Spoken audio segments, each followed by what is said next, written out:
हाय friends good morning real blogger Jyoti चैनेले सबाइके स्वागत। आशा करी तोमरा सबाई भालो आछो, आमिও भालो आछि। तो आबारो चले एलाम तोमादेर सामने नतून आरेकटी ब्लग निये।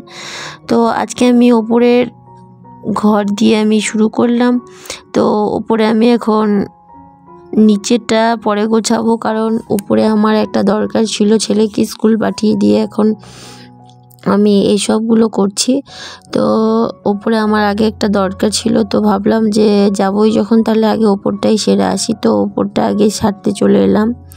তো আগে ওপরের আমি খাটের বিছানাটাকে ঝেড়ে নিচ্ছি। আর ওপরে একটা সিঙ্গেল খাটের একটা কভার আমার কাছে আছে। তো খাটের বেডশিটটা ছিঁড়ে গেছে, তো ছেলে আর আমরা এখন সবাই মিলে দুপুরবেলাটা উপরেই শুই। তো প্রচণ্ড নিচের ঘরটা ঠান্ডা বলে উপরে দুপুরবেলাটা ভালো লাগে, তো দুপুরে উপরেই শুই।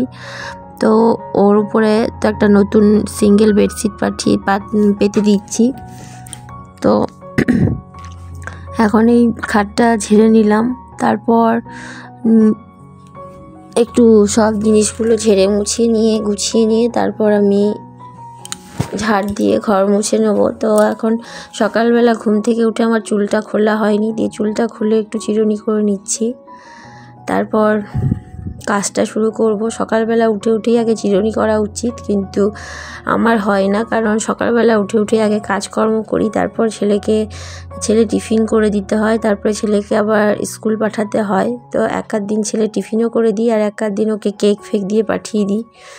তো আজকে ওকে একটু সুজি করে দিলাম, তো দেরি হয়ে যায়, ওই জন্য আর সকালবেলা চিরুনি করা হয় না। তো আমি এখন ঘরটা ঝাড় দিয়ে নিয়েছি, দিয়ে এখন ঝাড়টা দিয়ে নিলাম, দিয়ে এখন মুছে নিচ্ছি। আর বারান্দাটা এই লাঠি দিয়ে মুছে নিচ্ছি। আর এই লাঠি দিয়ে মুছতে আমার ভালো লাগে না, কিন্তু তাও আমার বারান্দাটা মনে হচ্ছে লাঠি দিয়েই মুছে নিই।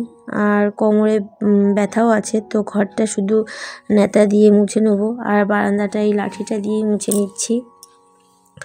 তো ঘর আর বারান্দাটা পরিষ্কার করে নিচ্ছি। আর পাশে ঘরটা ঠাকুর আছে যেহেতু, সেটা স্নান করে ভেতরে ঢুকি।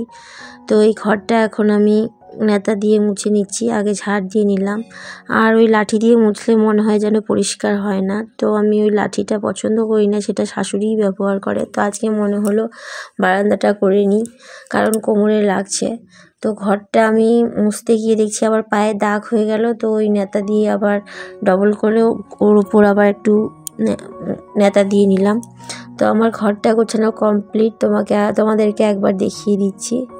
তো দেখো আমার উপরের ঘরটা গোছানো কমপ্লিট, বারান্দা শ্বশুরের বিছানা সব গোছানো কমপ্লিট হয়ে গেছে। আর তারপর এখন নিচে চলে এলাম, নিচে এসে এগুলোকে গোছাবো।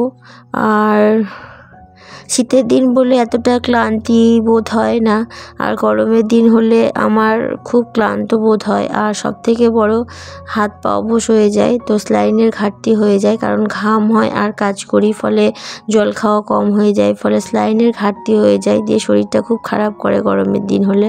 তারপর ছেলের সাথে বকা, ছেলেকে নিয়ে ছেলের একটা ধকলতে হয়। তো এখন ওকে আলাদা একটা ওর সঙ্গে এখন আলাদা একটা পড়াশুনো নিয়ে এখন ওর সাথে খুব বকতে হচ্ছে। আগে যেমন বদমাইশি করতো বকতে হতো, এখন পড়াশুনো নিয়ে বকতে হচ্ছে। ও পড়তে বসতে চায় না, আর না পড়তে বসলে ওকে যেই টাইপের ওর সিলেবাসটা সেটা কমপ্লিট করতে পারা যাবে না। তো আমি প্রচণ্ড বকে ওকে করাই না।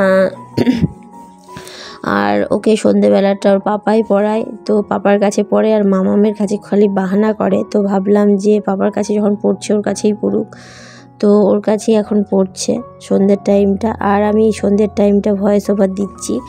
তো আমার এই বেডশিটটা এখন আমি ঝেড়ে পেতে দিচ্ছি। আর সত্যি কথা বলতে শ্বশুরবাড়িতে ক্লান্ত হলেও প্রত্যেকটা স্ত্রীর খুব ভাগ্য দরকার, যে সারাদিন কাজ করার পর সারাদিন ক্লান্তি হওয়ার পর তার আসল একটা জায়গা, যে তার স্বামীর বুক।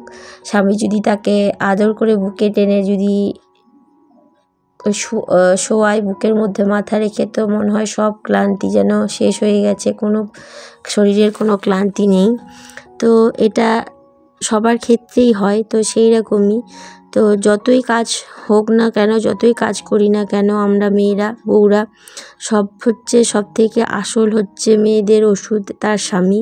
আর একটা মেয়ে সাধারণত খুব সাধারণ মাইন্ডের বা খুব সাধারণ মনের মেয়ে, তারা চায় তাদের স্বামীর ভালোবাসা, তাদের স্বামীর একটা কেয়ার, সেটা হলেই তারা সব কিছু ভুলে যায়, তাদের শাড়ি গয়না কোনো কিছু দরকার হয় না। তো সেই রকমই আমি প্রচুর ক্লান্ত হয়ে পড়লেও তখন আমার ক্লান্তি বোধটা মনে হয় না যখন তার বুকে মাথা দিয়ে শুই। কিন্তু সেটাও খুব ভাগ্য দরকার একটা বউয়ের কাছে, কারণ প্রত্যেকটা স্বামীর ভাবা উচিত যে একটা বউ তার এইটুকুর জন্যই অনেক তারা ছেড়ে ছুড়ে চলে আসে। তো সেটা বোঝার ক্ষমতা জানি না সবার হয় কি না, কিন্তু থাকা দরকার যে একটা বউকে সম্মান করা, ভালোবাসা বা তার কেয়ার যত্ন করা। একমাত্র একটা বউয়ের কাছে ভরসার মানুষ হচ্ছে সেই, তার কাছে যদি একটা বউ ভরসা না পায় তো শ্বশুরবাড়িতে আর কেউ থাকে না।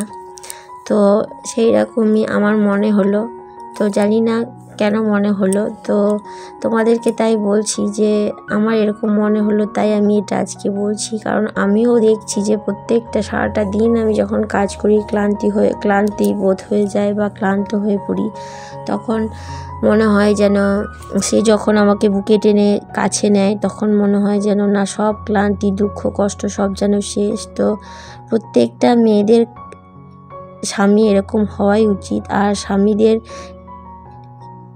এরকমটা হলে আশা করি আজকালকার দিনে ডিভোর্সের সংখ্যা, ছাড়াছাড়ির সংখ্যা অনেকটাই কমে যায়। যেটা আমি আমার বাবা মাকেও দেখেছি, তারা এত বছরের সংসারে তাদের কাছে কোনো দামি জিনিস নেই, কিন্তু ভালোবাসাটা এমন একটা জিনিস, সেটা সোনা গয়না হিরে মুক্ত কিছুর প্রয়োজন করে না বা প্রয়োজন পড়ে না। তো সেই রকমই আমার মনে হলো।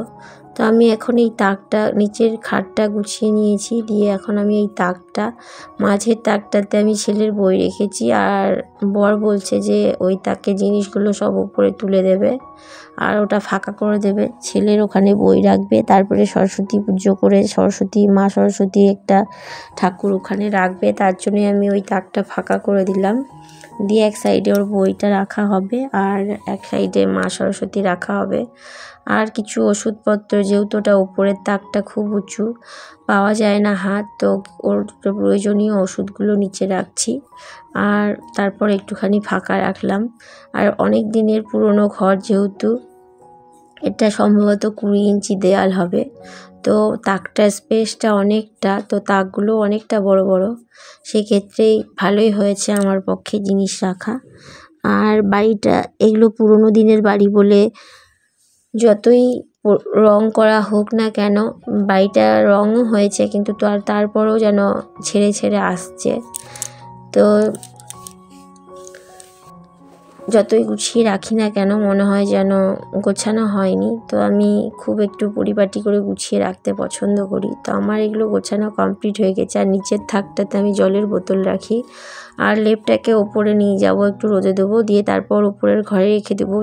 দুপুর টাইমটা যেহেতু ওখানেই শোবো, ছেলে ওখানে শোবে বলে, তো বালিশ দুটো আর লেপটাকে নিয়ে গিয়ে ওখানে রাখবো। আর আমি এগুলো প্রতিদিনই মুছি, তো সেই রকমই প্রতিদিনই মুছে নিচ্ছি একটু একটু করে। আর এই জিনিসগুলো একটু একটু করে রোজই মুছে নিই, পরিষ্কার করে নিই। তো সেরকমই আমি রোজই পরিষ্কার করে নিচ্ছি এগুলো একটু একটু করে। আর তারপর ফ্রিজটা, যেহেতু নিচের ঘরে আমরা থাকি, রাত্রেবেলাটার ফ্রিজটা এখন ঠান্ডার দিন বলে অফ করেই রেখেছি, কারণটা প্রচণ্ড শব্দ হয়, এই শব্দের চোটে ঘুমানো যায় না। আর সেই গরমের দিন হলে তো ফ্যানটা চলে বলে ফ্রিজের আওয়াজটা বোঝা যায় না। তো আমি এখন ঘরটাকে ঝাড় দিয়ে পরিষ্কার করে নিচ্ছি। আর আমি ঘর বারান্দা সব মুছেই রেখেছি। আর সকালবেলা একটু শুধু রান্নাঘরটা আমি নেতা দিয়ে নিয়েছি, আর এখন এগুলো ঝাড় দিয়ে নিলাম। তারপর দেখো আমি ঘরটা গোছানোর পর, পরিষ্কার করার পর তোমাদেরকে একবার দেখিয়ে দিলাম আমার ভাঙাচোরা ঘরটা। জানি না তোমাদের ভালো লাগবে কি না। যদি ভালো লেগে থাকে প্লিজ লাইক শেয়ার সাবস্ক্রাইব করো আর ভালোবেসে আমার পাশে থেকো। তোমাদের একটা লাইক আমাকে পরবর্তী ভিডিও বানাতে খুব মোটিভেট করে। আর আমার এই সারাদিনটা এইসব নিয়েই চলে যায়। আর ছেলেকে তার মধ্যে পড়ানোর টাইমও পাই না। আর ও সকালবেলা ওর মর্নিং স্কুল করে এলে তারপরে আরও পড়তে বসতে চায় না, সেই একবারে সন্ধেবেলা। তারপরেও আমার কাছে পড়তে বসলে অনেক জেদ করে। তো আমি এখন স্নান সেরে চলে এলাম, দিয়ে আমি এখন সিঁদুর পরে নিলাম, দিয়ে ছাদে কাপড়টা মেলে দেবো। দিয়ে তারপর ছেলে আসবে, ওকে খাইয়ে নিজে খেয়ে যেয়ে আগে ঠাকুর প্রণাম করব, তারপর নিচে যাব আর ঠাকুর ঘরটা পরিষ্কার করব। তো তারপর আমি নিচে গিয়ে ছেলেকে খাওয়াবো, নিজেরা খাবো, তারপর আবার রান্নার কাজে লেগে যাব। এগুলো নিত্যদিনের কাজ। তো আমার প্রচণ্ড ঠান্ডাও লেগে গেছে, গলা ব্যথা শুরু হয়ে গেছে, ভালো করে কথা বলতে পারছি না। তো আমার খাওয়া দাওয়া কমপ্লিট সকালবেলার। তো এখন আমি রান্না চাপিয়ে দিয়েছি আর ছেলেও এসে পড়েছে। তো আজকের জন্য এইটুকুই। সবাই ভালো থেকো, সুস্থ থেকো, টাটা।